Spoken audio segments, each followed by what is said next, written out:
Shalom Aleichem. Shalom Aleichem. Shalom Aleichem. Topic for today is experience of Kerit. Experience of Kerit. Shorit. కెరీతు వాగ్ యొక్క అనుభవం, experience of Charith. వాక్యపాలను గమనించినప్పుడు రాజుల మొదటి గ్రంథం 17వ అధ్యాయము మొదటి 7 వచనం ధ్యానం చేసినప్పుడు కొన్ని ఆత్మీయ సత్యాలు మాకు కనిపిస్తాయి.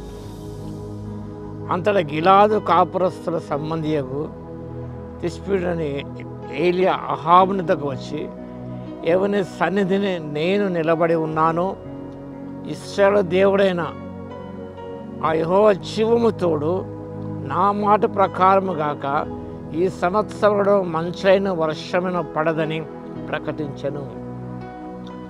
ఈ మొదటి వచనానికి రెండవ వచనానికి మధ్య ఒక ఆత్మీయ సత్యం దాగి ఉన్నది. ఏలియా ప్రవక్త అహాబుని దగ్గర వెళ్ళాడు. ఇశ్రాయేలు ప్రజలు దేవునికి అయిష్టుగా జీవిస్తున్నారు, దేవునికి దూరంగా ఉన్నారు. రాజుల అహాబు కూడా దేవునికి దూరమే జీవిస్తూనే ఉన్నాడు. వర్షం పడదని ప్రభువు దేవదేవుడు సెలవువలసిందిగా ఏలుకు ఆజ్ఞాపించాడు. నా మాట ప్రకారము కాక అన్నమాట అన్న ప్రవక్త ప్రభు ఏం చెప్పాడు ఆ విషయం చెప్పేవాడు. Thus saith the Lord. Next ఏం చేయాలో ఏలుకు తెలియదు. వాట్ టు డూ నెక్స్ట్ చెప్పమన్నాడు, వెళ్ళి చెప్పాడు. అంతవరకు రెండవ వచనం గమనించినప్పుడు పిమ్మట యెహోవా అతనికి ప్రత్యక్షమై, నీవు ఇచ్చరుని తూర్పు వెను పోయి యోర్దానుకు ఎదురుగా ఉన్న కెరీతు వాగు దగ్గర దాగి ఉండుము. ఫస్ట్ స్టెప్లో వర్షం పడదని ప్రకటించమన్నాడు, చెప్పాడు, అంతే. నెక్స్ట్ ఆ తర్వాత ఏం చేయాలని తెలియదు, ఎక్కడ వెళ్ళాలో తెలియదు. Want to do something for God and His people. దేవుని నిజముగా He leads us step by step, a step at a moment. First step వచ్చేసి ప్రకటించవలసిందంతే. నెక్స్ట్ స్టెప్ ఏది ఆయనకు తెలియదు, ఎక్కడ అడుగు వేయాలో తెలియదు, ఎక్కడ వెళ్ళాలో తెలియదు, ఏం చేయాలో తెలియదు. కానీ ఆయన ప్రభు కొరకు ఆత్మతీవ్రత గలవాడే ఉన్న వ్యక్తిగా మనకు కనిపిస్తాడు. సెకండ్ స్టెప్ గమనించినప్పుడు కెరీతు వాగు దగ్గర అక్కడ దాగి ఉండము. ఈ దాగి ఉండే అనుభవం మన జీవితాల్లో తారసపడతాయి. కెరీతుకు అనుభవం మన జీవితాల్లో తారసపడతాయి. కెరీతు వాగులు మాకు ఎదురవుతాయి. మనకు ఈ అనుభవం చాలా ప్రాముఖ్యమైన అనుభవం. ఏలియా ప్రభు కొరకు చేయాలన్న కార్యాలు ఉన్నవి, ఆశ ఉన్నది, ఆతృత ఉన్నది,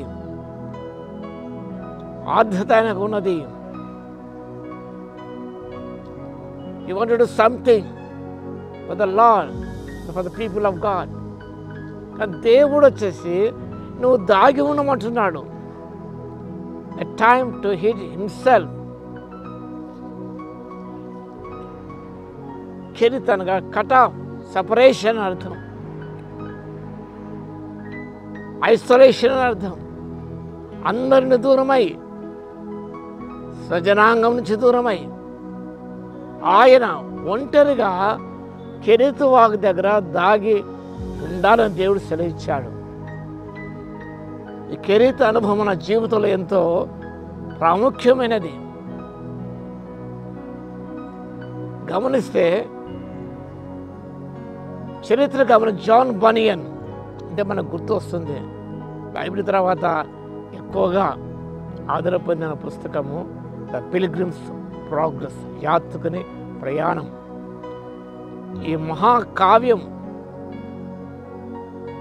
జాన్ బనియన్ యాత్ర ప్రయాణం రచించడానికి కారణం ఏమిటనగా ఆయన వాజ్ ప్రిజన్, బెడ్ఫోర్డ్ ప్రిజన్లో ఉన్నాడు. 12 సంవత్సరాలు ఉన్నాడు. అది కెరీత్ అనుభవం. ఆ 12 సంవత్సరాల అనుభవంలో గమనించినప్పుడు అక్కడ దాగి ఉన్న జైల్లో ఈ మహా గ్రంథాన్ని రాయగలిగాడు. నూతన నిబంధన గమనిస్తే పాత నిబంధన మోషే కనిపిస్తుంది. 40 సంవత్సరములు ప్రజలను నడిపించడానికి ముందుగా 40 సంవత్సరములు ఆయన అరణ్యంలో ఉండవలసి వచ్చింది. అపొస్తలుడు పౌలు సేవ చేయకముందు 3 సంవత్సరాలు అరేబియాలో ఉండవలసి వచ్చింది. యేసుక్రీస్తు 40 రాత్రింబగలు ఆయన ఉపవాసం ఉన్న పరిచయం చేయకముందు ఏలియా కూడా కర్మేలక గొప్ప కార్యాన్ని జరిగించక ముందు కెరీతు వాగు దగ్గర దాగి ఉండవలసి వచ్చింది. ఒక గొప్ప కార్యం చేయక ముందుగా దేవుడు మనల్ని దాచి ఉంచుతాడు. మనం దాగి ఉండాలి ప్రభు శ్రమించేంత వరకు. ఆ తర్వాత గమనించినప్పుడు ఏలియా కర్మేల ప్రవర్తన జీవన దేవుని నిరూపించాడు, సవాలు చేశాడు ఆయన. కాబట్టి విశ్వాసముతో అడుగు ముందుకు వేసి ప్రభుకు లోబడి జీవించి ఆయన మీద ఆధారపడినప్పుడు మన జీవితాల్లో గొప్ప కార్యాలు ప్రభు కొరకు చేయగలం.